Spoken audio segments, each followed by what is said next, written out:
Yeah, it gets kind of bad. Okay. I'm assuming... Wait, did you say you died in this game? I did. Oh, in a carrier, no less. Okay, so I don't need to do a... Interesting. I don't need to do an initial pick then, right? You don't. No, you don't. You don't have. You don't have to do anything, Zach. Okay. But I All do right, die well, in it. wow. Well, ladies and gentlemen, here we go. This is seaznutz, who's a, I would say you're if you're not a carrier main, you're at least a carrier prodigy. You understand carriers quite well. Yeah, I play them every now and then. Every now and then, he says. So this is the Lexington, which is probably the strongest tech tree carrier in the game at tier 8. Really good dive bombers. Rockets are fine. They're not great, but they're fine. And then there's torpedo bombers too. So Yeah, it's great. yeah. All right, and you've chosen for your rocket attack planes. So it doesn't want to show for me. It's H-bars. It's the H-bars, The Tiny yeah. Tims are just too terrible for me to use. I tried them and they're just bad. I would agree with you. The H-bars are the way to go for the Lexington. That's what you're seeing here, although it's not showing up, so apologies for that. Let's get into the rest of your commander build. You've got Air Goose Mod 1, Aircraft Engines Mod 1, Torpedo Speed, Bomber HP, and then Flight Control, which is pretty much everything you'd want in a Lexington. Your bombers are your bread and butter, and your torpedoes are nice too. Is this a special captain? Because it's only 15 points. No, it's I just mess around. I don't like stat pound or anything like that. So it's just it's just a guy that I had laying around. Fair enough. All right. So you've got engine boost, improved engines, aircraft armor, survivability expert. Okay, torpedo bomber, sure. And then proximity fuse. So you're basically buffing your torpedoes here. Obviously, bomber flight control is a good choice as well for the Lexington. And then you've got 2 points left. Seaznutz, what do you think for the next 2 points? Probably Swiftfish? Either that or depends on what I was going to do with it after. If I'm just keeping it for the Lexington, I would actually just save it up for the bombers. That's for the bombing speed, and then after that I might go with either Swiftfish or the heel. Probably Swiftfish though. Yeah, that's what I would think. Okay. Fair enough. And then let's go ahead and take a look at your signal flags. Obviously you can't detonate a carrier, but fire and fire flood chance, fire extinguishing time. Now, I gotta ask you, seaznutz. You have 20% fire extinguishing time, but fires don't last that long on carriers, right? Yeah, some of these I just push sometimes I just want to play, so I don't look at the flags. I have so many of them. Most of the time I don't even use flags, but if I want to have a good game or whatever, I'll just push the mount all available and the then mount recommended ones. And then I'll click a couple extra ones or something. Okay. Fires, Yak Diego, that's a good question. Fires do more % damage to carriers than any other ship in this game. So even though they don't last that long, they do a lot of damage to carriers, which is why actually doing this is probably part of why it's recommended, because that 20% means a lot more than a fire on a cruiser or a battleship, for example. You've got the squadron HP, shift speed, consumables, and of course you're in a carrier. You know there'll be at least one enemy carrier. You might as well increase your anti-air. That's fair. Okay. So let's go ahead and take a look at your replay here. Dastins, per my wife, this will be the last replay of the day. We will, of course, continue hanging out on lurk mode. If people would like to be part of that, they are more than welcome to do so. But yeah. Fires do the same percent of damage.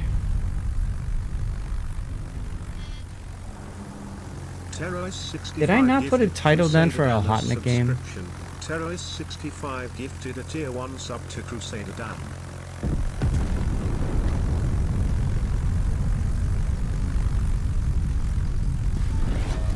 Geez, Turo, stop it. I mean, some people when they get a large number of gifted subs will stop that from popping up. I think it needs to pop up. Bro is really supporting the stream. Yeah, he is. Double carrier games can be crazy, yes. So that plane up over there is just to stop any destroyer that might be heading towards the decap, correct? Yeah, I wanted to know where that Cleveland was going to be because he had a div mate. And I didn't know if he was going to try to creep over here. I was just trying to kind of cue off that. I knew there was 3 ships over here or whatever. Right now I'm just trying to get a fire, well, a perma-fire, but this guy lets it burn. So I wait until it stops burning, and then I hit him again, but I didn't get the follow-up fire. So I have found, maybe it's not the case for you, but when I'm in an anti-air bubble, like the Yonde, obviously you didn't want to go after right off the bat because it's anti-air. What I found is that when you're in attack mode, you take less damage from continuous anti-air fire, right? Yeah, if you actually watch the animation, your planes are, and you see I already got like 20k, but if you're in the animation and watch the machine guns and everything, and you can still fly the other planes, you don't take any damage while that animation is going with rocket planes. Right. So the reason I bring that up is because you loitered around for a bit in the Ayande's anti-air early, and you probably could have gone into strike mode to try to negate some of that damage. That being said, if you did that, you wouldn't have been able to drop on the Dunkirk. Yeah, that's why I wanted to get at the Dunkirk. I didn't care about that. Plus, he's going to heal all that anyway. Yeah, the Minsk. Guys, chat. Take a look at that. The Minsk just torpedoed Dunkirk. Yeah, this guy's a huge problem. Minsk has 4-kilometer torpedoes, guys. 4 kilometers. Yeah, he does it twice. He does to the same thing to the New Mexico. And I'm like, I don't want to deal with this guy because it takes forever to kill a Minsk with a carrier sometimes. So he goes up and kills the New Mexico too. You're waiting until the last second to drop. The process of doing that, though, you drew the fighter, so you lost like all those planes, right? No, I think you can see him coming back now, Zath. You see, I only lost one. I see the rest of the fighter. Maybe 2? Looks like you lost 2. Maybe 2. Okay. Huh. Interesting. But I waited until it latched. If you hit F right when they latch, they don't all die. You get out of there. Good to know. As far as I know. Colonel Sanders, you hate the Asia server because there's so many carrier players out there. Wow. Double carrier, double hybrid each team? Ouch. Hopefully they'll... I hope they make carriers more... Well, they're more difficult to play, so not everybody's playing them, and it's legitimate. It's not a legitimate class right now. Why not?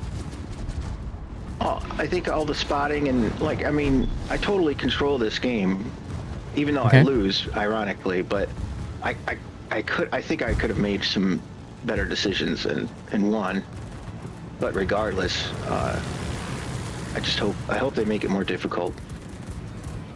I mean, I would have been going for the I-56 in Minsk here. I mean, I get that you wanted to kill that Dunkirk and then the Allende. I'm looking at this over here on the left-hand side, or the east or the west side. Yeah, I see that now. And I was just, I didn't like.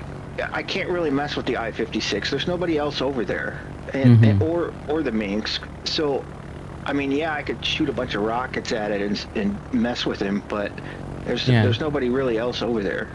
The only thing I could think you could do is dive bomb the Minsk. Really, right? Yeah. Like, you're not going to rocket him, really. Yeah. Well, I've gotten pretty good with them. You can. It's just it's not. It depends if he has like his AA on and all that. Like it's still gonna be difficult. Rip the Koch a lot. It's difficult to deal with it. Oh yeah. All right, so you dropped and then recalled. You lost two planes, 3 planes to the fighters. Are you sure those are the fighters that are killing them? Because the fighters, I don't know. They fighters. I don't know either. That's the hard part. You don't know. You just see that they're gone. You know what I mean? Like, I just figured that it was probably due to the Bismarck and the York's AA, combined AA, that I lost a few. It's a possibility, sure. All right, Ayande finally goes down. Udachi's in front of the I-56. You'd expect the Udachi to get this kill here. He does, and then he dies immediately afterwards to something. I don't know if it was the Minsk that got him. I mean, it looks like it. Or it was Bring RTS back? Maybe. You can't play Warships Legends on console there. Yeah, Minsk torped the Adachi. I see that. He complains the rest of the game that I wasn't helping him and stuff, which was accurate. I mean, I didn't, but it's like, I don't know. What do you want me to do? You want me to chase around a Minsk all game? We're already down 5 ships. I mean, before he died, we were down 4 ships or whatever, you know? You had already relocated to this side of the map. It'd be different if you were south of that Udachi and then ignored him. Yeah, like flying over him and stuff. But I wanted to move over here because I wanted to deal with all this cluster of battleships or whatever. So this is why I came. This Bismarck has a great game, actually.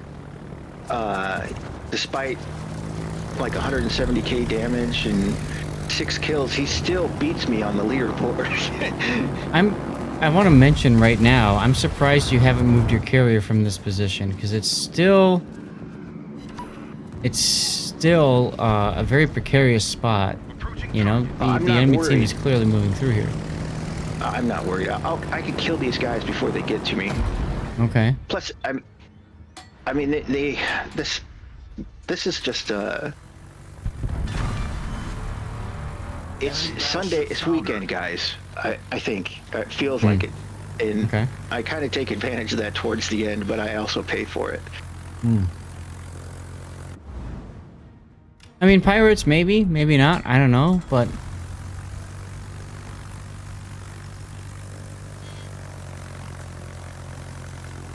you're down 3 ships. 2 ships. Yeah, 2 ships.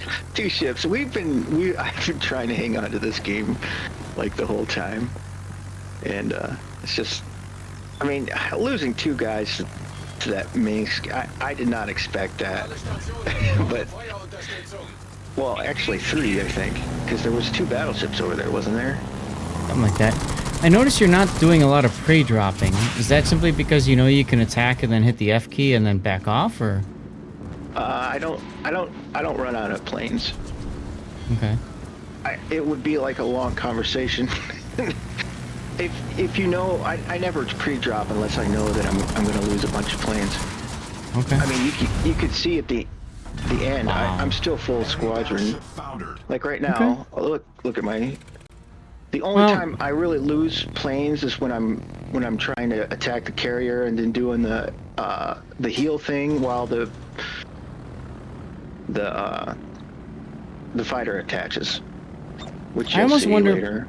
And that's part of the reason why a lot of people hate carriers, right? Because they feel like they don't lose enough planes for the attack, where, you know, you're sailing around or flying around, whatever, with your planes, but you know what I mean? It doesn't really matter too much. Yeah, no. I mean, I just like you've been bringing. I totally agree. I hate it too. I don't play this game that much because of like subs and carriers, because it's like there's no counterplay there too. There is some, but you know, there's still situations where. Yeah. And I mean, the best way to counter a carrier is literally to div up with somebody else, or at least buddy up with somebody else to the point where you can take them out together. Now, why didn't you go after the Parseval here? Because the Parseval is very low. Yeah, because he was at a bad angle, and I thought somebody else was going to kill him. Oh, that's right. The Wesser. I got mad at him because guys got like a 60% win rate, and he's got like a few tier 10s. I know he re-rolled his account, and he's like not helping at all. So I call him useless towards the end of the battle, and I feel bad about it now. Interesting that you took that whole fighter squadron from the Serov, and you tried to heal through it. Yeah, and I did for the most part. See, now if I hit more than one torp there, if I didn't screw that up, I wouldn't have to go back, and that might have thrown this game. If I hit all three there, I think. Okay, so you dropped a little late, right? Yeah. Okay. I was probably sipping coffee or something, man. So I've been trying to get out of this behind this rock for like, it feels like forever. So yeah. But it was kind of stuck. You know how carriers get stuck sometimes. Like with the autopilot. So I've been trying to move it out. It's finally moving out because I want to kill this sub, and then I want to kill everything else. But particularly the sub, because I don't want to lose B. Because if we lose B, we'll definitely lose all the points, and I have to kill these two carriers. Well, and ironically, you are the best anti-sub ship in this game right now. Yeah, exactly. So going into B makes perfect sense. Get the Kachalot detected. Let your auto ASW do the work for you, while you go and kill something else. Yeah. So there goes him. I think, and here I go for the Serov, if I remember right. See, if I go to the Serov, and if I hit all three here, and I hit all three the other time, I wouldn't have. I have to make an actual follow-up attack with the rockets. That would have given me more time to deal with this other crap down here. That's what lost the game. But you know, I'm 100 years old. What do you expect, right? Well, the Wester's also. You said this is somebody who's a reroll, and it's just interesting. You expect something out of him based off stats, and I think that's part of why I never really look at stats anymore. I really, even if he had bad ones, I would still expect. I mean, he did nothing there except lose a bunch of planes. I was mad, and I kept on asking him to just keep the minks busy. You know, throw some torps at him or something, because I knew that he wasn't doing anything. But he didn't, and kept on trying to do other stuff. Well, and he's also putting planes over himself. Yeah, and he feels weird. Yeah, he runs to the corner of the map too. So I take the rocket strike. I take out this other carrier. All right, so there's a pre-drop there. So you are trying to start conserving planes because it's towards the end of the game. Yeah, I mean, I could have just F-keyed out of it, but I also wanted to pop over to his side a little bit more to make sure I got a decent drop, but it wouldn't have mattered. Okay. So you also use this strike to move yourself a little bit quicker. Got it. Yeah, onto his side. Well, that was the plan, but he was turning in. So I'll get some decent hits here. And I'll screw up a bunch of times with rockets on him because I'm too close. Hey, look, it's the Kachalot. Cool. Now you can launch your ASW planes. Yeah, everybody dies in this circle. It's pretty epic.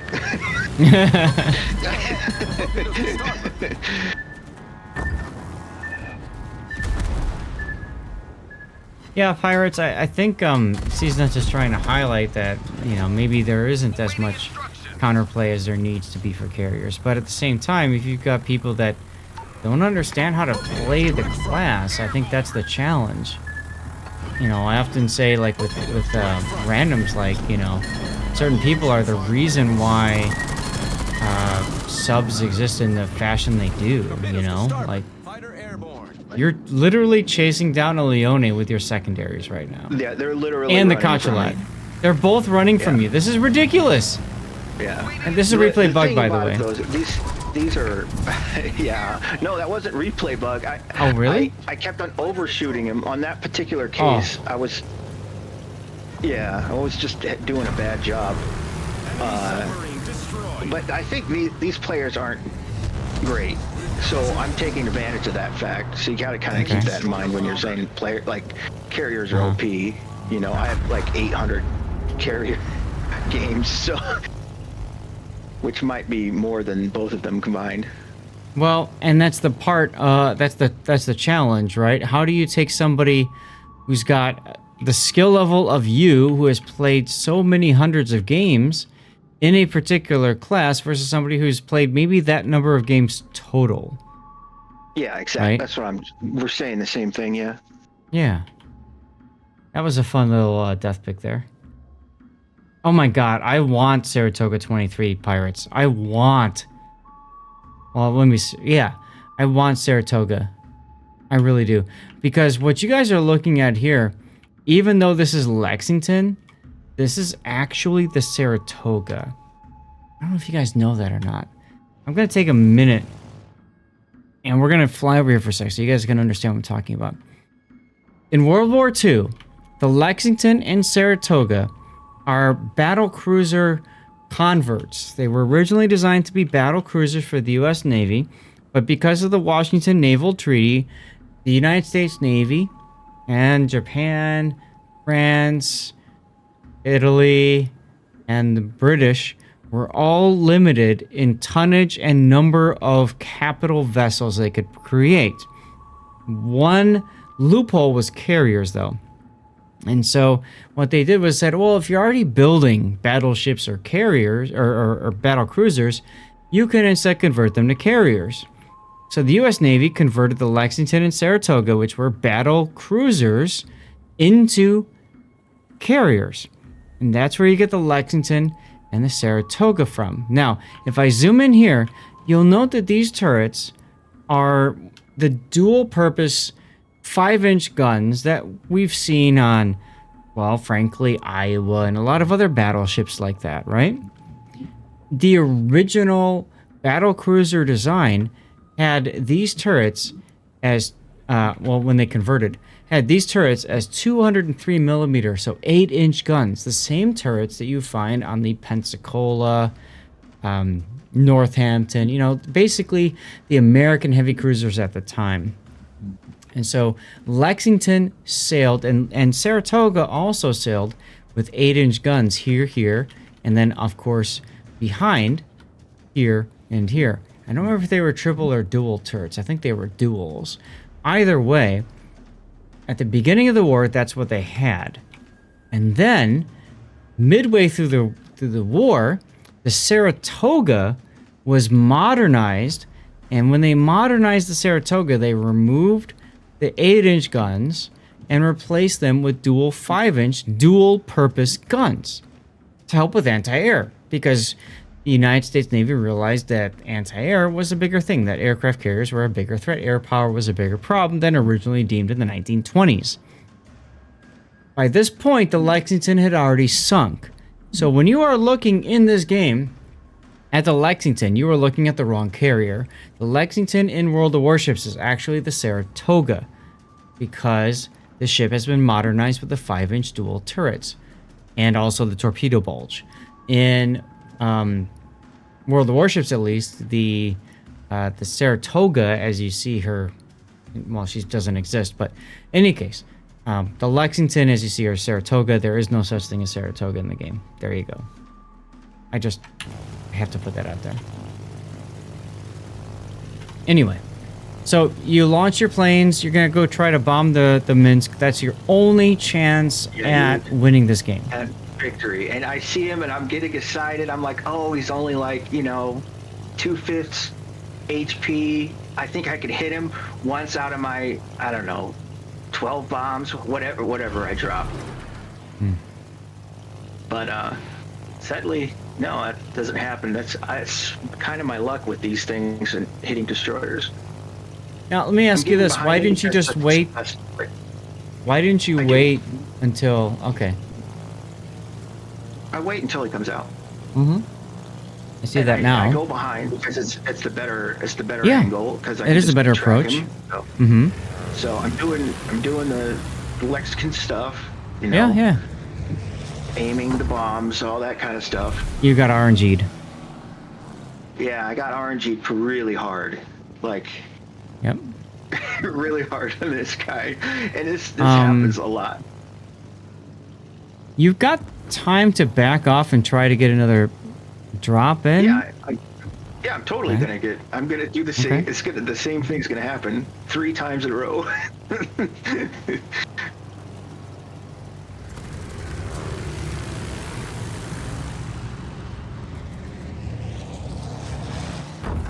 And RNG'd again. Yep. So the bomb hits a gun, a torpedo tube, doesn't matter what it is, it disables it, but it doesn't matter. You obviously want to hit the ship, and that's the difficulty of dropping bombs on destroyers. It does highlight how destroyers sometimes survive this and sometimes don't. You try to drop again, probably because you were frustrated. Yeah, I was just getting like, well, it's just one plane or whatever. I had left 2 planes maybe. The ironic thing is... Go ahead, sorry. Go ahead. Oh, I was thinking that maybe I should have taken off with rockets. Since he was going to be spotted by the other carrier, I would have had time to aim, and then there's less RNG. But, I mean, hindsight's always 20/20. Yeah, if the Wester had gone into, like, if he had gone straight at the Minsk, at least the secondaries would have been useful. Told him that. I told him just to run into him, but... Yeah, and the Adachi's wrong in the chat, by the way. Minsk doesn't have great anti-air. Whatever. He's totally... He's nuts. He's crazy. He actually got on my nerves, and affected me. The grunty, his Grunty's little brother in the chat. You got to be careful not to let that happen to you. Yeah, I do. I should just turn that thing off because there's nothing useful in it. Like 1% of the things said in that chat is useful. Well, either way. Obviously, the Western doesn't hit it. Cheers, everybody. Happy New Year to everybody. You know, it doesn't matter if you've got great games or crappy games in this game. We're all here because we enjoy it. One reason or another. Maybe we don't enjoy a specific class. Hey, it is what it is. But we're here because we enjoy the game. And I think this at least gives us an opportunity to look at somebody who, I mean, seaznutz, I said before, you are a carrier main. You play carriers really freaking well. You understand them. You're able to make them work. You got a double strike, a Kraken, a Confederate, a high caliber, a close quarters expert, and 6 kills. No, you're fine. 168,000 damage, and you're still going to lose this game. Yeah, it's sad. So, yeah, it's sad, but at the same time, what I like about it is it shows that it's not one person that can make this happen. And this was the RTS days. seaznutz, did you play carriers in the RTS? A tiny bit. Okay. If I were to take your skill level and your experience in carriers and apply them to RTS style, you would have won this game. Oh, probably, most likely, because I know what they've done. They one-shot everything. Right.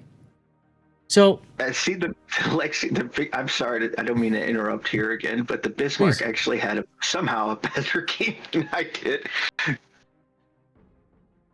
Well, and I think part of that is because Wargaming has nerfed XP and credit earnings for carriers to try to discourage people from playing them, which I never liked. I don't think it's a good idea to mess with the economy if you want to encourage or discourage players from playing a specific ship. Wargaming's done that with subs. You can cap a spot with a sub, and you're almost already guaranteed top half of your scoreboard just from getting a base cap. It's crazy to think about. So it is what it is. It's kind of a head scratcher. Yeah, you'd like to know what that Bismarck did in that game to get to that. But hey, we're looking at your game. Hey, Wolf. And we're looking at what you managed to accomplish here. So not bad. Let's go ahead and pull up your replay render. Do I have the right one? I don't. Here we go. Here's your replay render. Weren't carrier earnings buffed before and the nerf just brought them in line with carriers? I don't feel that way, Dutch. I don't play carriers that much. Seaznutz could probably weigh in on this better than I could. Do you feel like XP and credit earnings are in line with the other classes? They're completely nerfed. I've had 300 like K games. I mean, that's not a lot. Okay, I'm not like super great like a lot of other people are, but I've had 300K games and like a bunch of kills and all this other stuff, and I've been beaten by somebody that I know that didn't do that, like by a large margin. I've been like mid pack or something. I mean, so granted, they do like, you know, battleships and stuff. If you do a lot of damage to battleships, it doesn't mean as much as if you do it to a sub or a destroyer. But I mean, I killed an entire destroyer and an entire sub while I was defending B there. Right. So I don't know. I'm just giving an example. Like, I don't know if that Bismarck. No, I mean, and that's fair. That's why I'm just curious. It's good to talk about this. Again, we're not here to point fingers or anything like that. That doesn't matter. This is the game as it is right now. So what could you have done differently, seaznutz, in this game? I think the biggest thing was me not hitting those torps over here would have helped. I might have been able to stay behind that island and let them be in B, but they just sit there and smoke or whatever and grab B for free. I don't know. I think if I just hit more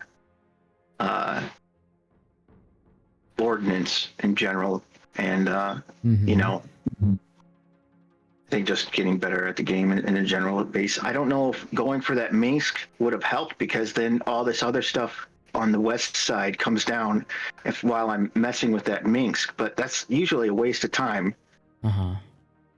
So what's interesting is, sorry, go ahead. No, go ahead. You're fine. You abandoned the east side. You were spawned on the east side originally, and then you moved to the other flank. It's a curious question. Yeah, but it's a curious question. If you would have stayed over there, I don't know. You're right, though. Hit more ordnance. If you would have gotten the Parseval with that drop instead of expecting the Wesser to do something, that could have had an impact. Although I don't think it really mattered much in that replay, in that part. Yeah. Still can't believe you just chased after 2 ships and then got to kill the secondary on 1. Like, yeah. Hello? I kind of expected that that's exactly how I thought that was going to go, to be honest with you, because I knew nobody in this match. I don't have matchmaking monitor, but you can tell, like, there's nobody in this match that's very good. You know, so yeah, I just assumed that, you know, it's New Year's Eve or whatever I played this, and people are drinking, having fun. So okay, there's 2 things I want to look at. One is when you move, and the other is what the Bismarck did on your team. So the replay render is going to reload. I want to see this.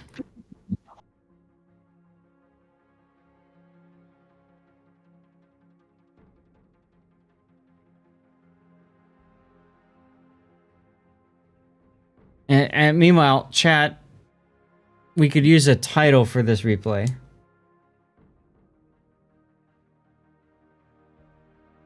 Pros versus rookies? Hmm.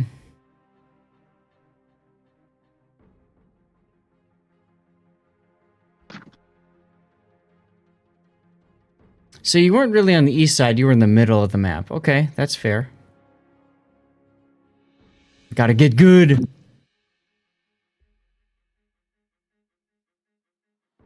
Flying chicken bombers. Bismarck also killed 29 aircraft. Okay. Yeah, it looked like you moved immediately from the flank. Well, I knew that these guys were about like the. No. Okay, that's what happened. Like I kind of stepped back because I noticed the Wesser. I didn't know if he was getting. It's all coming back to me now. I thought the Wesser was getting hit, so I was going to move back with him, but then he wasn't. And then the Dunkirk died, and then that guy, the other guy died. So I'm like, I'll just move over here because that's where all the stuff is. Mm-hmm. I didn't care about the Minsk, and I couldn't do anything with the sub, so it was just like, I'll help these guys over here. Well, because the Brandenburg was permacite. Yeah, ironic thing with regarding helping with the sub, it's an I-56. You probably could have kept him spotted a lot longer than you realize because it doesn't have a lot of dive capacity. And you could have kept that Minsk spotted too, possibly long enough for Bismarck to kill with the secondaries. Who knows?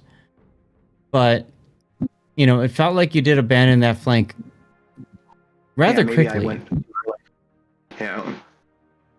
But I also understand you're going to where you expect the enemy to push from, because you want them to push into you. Because if they're pushing into you, your planes are up that much quicker, right? You're getting your bombers on target that much faster. That's helping your DPM.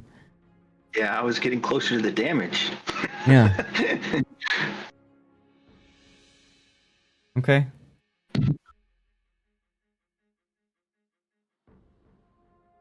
But yeah, maybe I should have messed with those two guys over there. I don't know. Because I still think that the west side. I mean, I could have probably killed those guys just as easily later on in the game than I could have then. So I don't know. Yeah. Yeah, losing 2 ships to the Minsk was a game killer. Now, Grunty says, "Why leave here? You're safe." And I think, seaznutz, go ahead and answer the question, then I'll give my opinion. Well, I wanted to kill the sub. I didn't want to lose B. Remember what I said during the replay analysis portion, right? Carriers have the best ASW in this game. So yeah, I wanted to kill the sub. And you see the Brandenburg, and you're like, "Nah, I got this," right? If I came out earlier when I wanted to, they might have shifted their focus on me, and then while they were messing with the Brandenburg or me, I could have focused on them. That was my original plan. And sadly, it was kind of at an angle to where it didn't want to leave the rock. So it took me a little longer than what I expected, but I needed to kill that sub because I didn't want him to kill the Brandenburg. Because I wanted the Brandenburg alive. I also wanted to kill, the Minsk and all that stuff. I wanted people to come after me, but sadly, it was too late for the Brandenburg. He lost it because he lost a ship. Well, let's take a look at what happens here. By the way, the Bismarck, he did good stuff. But Grunty's always playing safe. It's a random battle. Grunty, you don't win by playing safe all the time. Okay, well, let's take a look. Scubu, SC Booga, thank you for the follow. So, all right, so you are doing this stuff. Now, here's the problem. And maybe if there's a way that you could have coordinated with the Wesser to try to get him to come in with you, this would have been a different situation. Yeah. But there's 3 ships that are all pounding on 1. Yeah. Well, again, that wasn't my plan. I figured there was going to be a battleship here. but it right, took too long you to thought get the Brandenburg would have lived long enough, he would have been able to help you out. So you do go in, you do take these 2 subs. To Grunty's credit, he does point out, yes, you do lose your hull here, and because of that, you're not able to keep your planes up. What's the opposite? You are up on points right here. If you had stayed behind this island. This is the problem with me. They take B. They take B for free because because they sit in smoke, okay? I'm behind this island. So then one comes up behind you and the other one comes around you, and maybe the sub, I don't think the sub's very good. He probably dies on the way in because I'm spotting him. But I can't kill both in two different areas. That's my, and I know the Wesser's not helping. So I have to do this while the battleship is still alive. They come in on each side and they kill me because I'm stationary. Or maybe I kill one and the other one kills me. It doesn't matter. I don't think I killed both sitting still. I wonder if towards the end here there's a little bit to be said about frustration level too. Like you're getting frustrated with your Wesser. You're frustrated that you're basically having to carry this team now that all found themselves a way to die. And you're just like, well, the hell with this, and you just go in. Well, would you be? There was definitely some of that going on. Okay, and so the reason why I'm asking that is because it's one thing for us to look at this from an objective point of view. We are not in the game. We are not sitting there at the controls. We're not looking at chat. We're not interacting with chat. We're looking at really pulled back from everything else, especially right now in the replay render top down. And I think it's important to point out that, you know, there's more to it than just this. It's the same thing as watching somebody play football or soccer if you're in somewhere outside the United States. And, you know, you're just like, why the hell did this guy do that? You know, because we see it and we're just like, come on. We always would play better than anybody who's on the ground, except if they actually threw us on the ground. And then we wouldn't. And maybe that's part of what we're seeing here. Yeah, I don't know. I don't know what happens if I stay behind that rock. I think that I'm going to die if I stay behind that rock when I'm starting to come out. I think if you could have found a way to kill the Minsk and then come out, I think you might have been okay. But the hard part, the hard part is, one, the Minsk was, I mean, he was off in La La Land. You go try to kill him, your planes are, you know, you're taking your planes out of the game for however long. And two, you know, you're probably not looking at the scoreboard as much as maybe you could at the point values and realizing you're up by whatever it was, 400 or 500 points. Yeah, we were up by, well, it was about even when I threw my hull away, as Grunty would put it. Pedro brings up a good point. Yeah, lack of communication could have also been a part of this. Yeah, the Wesser wasn't listening at all. Yeah, well, I mean, I don't know if he speaks English. I don't know if he has chat blocked. Who knows? It's hard, right? You never know. But he wasn't listening. I asked him to do things or run at the Minsk or whatever, but I don't know if he could read English anyway.